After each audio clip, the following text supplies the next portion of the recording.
Orang jahiliah bunuh nak perempuan betul lah, tapi Sayyidina Umar bunuh kita tak tahu, tak ada rekod. Kalau dia bunuh yang kahwin dengan Nabi itu Hafsah bintu Umar, tu anak Sayyidina Umar, kalau dia bunuh macam mana yang besar kahwin dengan Nabi? Hafsah tu lahir semasa jahiliah.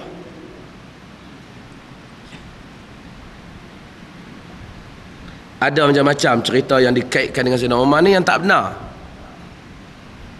Anak Sayyidina Umar minum arak lah, Sayyidina Umar pukul sampai mati. Mana ada dalam Islam pukul sampai mati? Ataupun berzina kononnya. Dia kata suruh makan nasi dulu, konon cerita ustaznya. Tengok balik-balik Sayyidina Umar tengok anak dia duduk tengah makan nasi. Kita jarang lah jumpa lah riwayat ni sahabat ni makan nasi kan? Dia makan roti je lah gandum. Sebat dia dulu, sebat dia sampai 100 rotan sampai mati. Dalam Islam tuan-tuan, orang yang berzina ni sebat 100 rotan tak mati. Angkat pun tak boleh lebih pada had dia. Tak boleh dipukul pada musim yang terlalu sejuk, tak boleh dipukul pada musim yang terlalu panas. Bukan nak membunuh. Banyak cerita ni, kutip ustaz-ustaz jadi-jadian ni dikutip kat jalan ni. Cerita lah masjid Jahanam orang ramai. Orang Melayu dia suka benda pelik-pelik. Saya terima kasih kepada Kementerian Kekwa, kerana dia juga bila ditanya dia tentang pendapat dia tentang pandangan Mufti Perlis yang membantah pameran hantu. Nak buat pameran hantu Negeri Sembilan, nak buat pameran hantu. Saya bantah dan kemudian disiarkanlah akhbar beberapa hari lepas. Dia pun bersetuju, dia kata, dan dia bersetuju dengan pandangan mufti berkenaan. Dia minta supaya dihentikanlah pameran hantu. Banyak pameran lagi boleh buat. Pembuat pameran hantu tu bohong ya tuan-tuan. Tokek hantu tu hantu betul.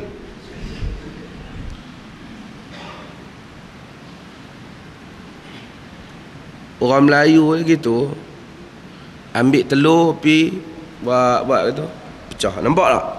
Nampak tak ada mata? Telur ayam dia memang ada mata dia sikit. Nampak mata? Tak nampak. Tak nampak bahaya nampak. Nampak.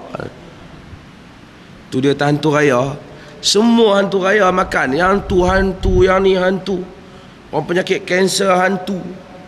Tu dia kata hantu rasa, bila pula aku terlibat?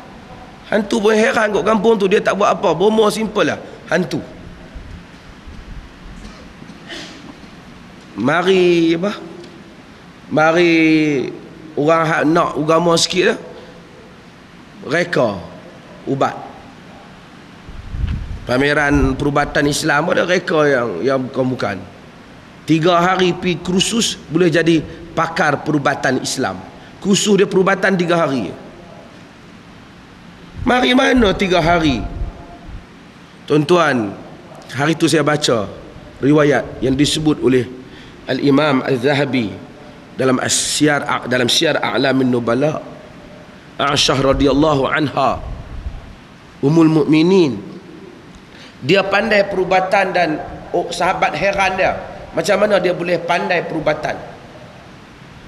Kata Aisyah, Ufudul Arab, perwakilan Arab ni, dia datang pada akhir hayat Nabi. Nabi sakit pada akhir hayat. Mai wakil Arab daripada sana, tuan-tuan bergerak kita ke sini sikit supaya boleh kawan belakang masuk. Apa nama? Mai rapat sikit supaya. Perwakilan Arab ni dia datang jumpa Nabi SAW. Setiap dia orang yang datang cadangkan ubat kepada Nabi. Bila cadangkan pada ubat pada Nabi, Aisyah tukang bancuh ubat tu, maka dia tahu ubat. Maksudnya Nabi terima tu cadangan-cadangan tukang-tukang ubat tu. Bukan semua perubatan ni, maksudnya Islam ni ada saja perubatan, ada saja ubat yang terbukti boleh ubat orang, Islam terima. Maka ubat hospital tu pun ubat Islam lah juga tuan-tuan. Dan kata ni ubat hak tak Islam, ni ubat Islam, tak ada. Mana ubat yang boleh menyembuhkan, ubat tu diterima oleh Islam. Orang kita dulu dan dia tak tahu. Ustaz dia tak tahu setengah tu tentang perubatan Islam. Dia mengaji dulu perukunannya, haid dan nifas dia. Tiba-tiba dia nak pergi bercakap tentang masalah perubatan, masalah hadis, masalah tafsir. Dia tak tahu, lalu dia silap. Orang tua-tua kita, bukan semua tuan-tuan tak lah. Dia pergi hospital. Hospital ni ubat dia tulis KK. KK tu maksud ubat Kementerian Kesihatan. Bila bagi ubat apa, dia kata dia kata 2 kali pi semua duk bagi ubat KK lah. Dia ingat tulis KK tu sama ubat, bukan KK tu merujuk kepada jenis ubat. KK tu lah ubat Kementerian Kesihatan. Ubat batuk ke, ubat demam ke, Panadol, dah adalah KK masa tu. Jadi dia tak mau lah pergi hospital, asyik duk bagi ubat KK lah. Pi swasta, pi tengok dia ni lain sikit, dia kata. Jadi dia tak tahu benda dia cakap. Lalu dia mari cerita kita, tuan-tuan, kalau nak ikut Islam berubat pakai habbatus sauda. Itu perubatan Islam. Oh, kacau kita. Nabi memang sebut habbatus sauda, tapi baginda tak menafikan ubat-ubat yang lain. Ini macam ni. Ini yang kita sebut supaya jangan keliru tentang masalah pameran hantu tak hantu ni. Hadirin mukminin sekalian, timbul perbincangan di kalangan para ulama. Adakah Nabi melakukan dosa sehingga baginda perlu beristighfar dan bertaubat kepada Allah Subhanahu wa taala? Di kalangan para ulama seperti Ibnul Jauzi kata para anbiya maksum tidak akan melakukan dosa besar, tetapi tidak mustahil jatuh di dalam dosa kecil. Itu pendapat minoriti. Pendapat minoriti. Pendapat golongan segelintir para ulama. Tuan-tuan, dosa kecil ni macam-macam lah, kan? Terpandang orang perempuan ke, tersilap cakap ke, kan? Tersilap maksudnya bukan dengan cakap lebih pada had yang tak berfaedah sehingga akhirnya terkena benda-benda yang tak patut. Tapi tak berniat untuk kufur, untuk mengumpat misalnya. Dan berbagai-bagai lagi lah. Dosa kecil ni banyak lah. Dan dosa besar ni kalau nak disenaraikan disebut al-kabair, yang mana ada ancaman. Sehingga setengah para ulama memasukkan menyentuh wanita yang bukan mahram, berpelukan dengan wanita selagi tidak kepada zina. Sebahagian besar mereka menyatakan berdosa, tetapi bukan dosa besar, kerana dosa besar itu ialah zina. Dosa besar, kesimpulan dia simple. Dosa besar ialah dosa yang ada ancaman daripada Al-Quran ataupun ancaman daripada sunnah dengan azab yang hebat. Dosa besar.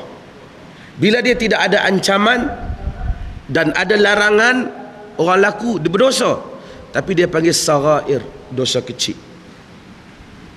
Para anbiya tentulah ada dosa, tapi berterusan dalam dosa kecil membawa pada dosa besar. Merokok, dosa kecil, dosa besar.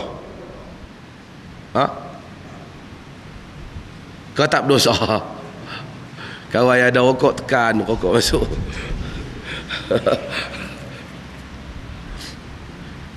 Minum arak, dosa besar. Rokok oleh kerana ada wajah khilaf tu, wallahu ta'ala alam lah, barangkali dosa kecil kot. Tak tahu Allah lah. Tapi yang pentingnya ini dosa. Cakap bohong, tapi bohong tu bukan bohong yang menjejahkan kepentingan. Bohong biasa. Dia tahu aku Allah ni senang duit banyak. Bohong, cakap bohong tapi tak menjejahkan orang lain. Bohong dia dosa. Dosa kecil. Dosa kecil. Dan berbagai-bagai. Para anbiya, tengok orang perempuan lalu, tengok. Tak tengok. Dosa kecil. Para anbiya berlaku perbahasan. Dosa-dosa kecil ni susah orang nak selamat. Tambah zaman lah lagi susah.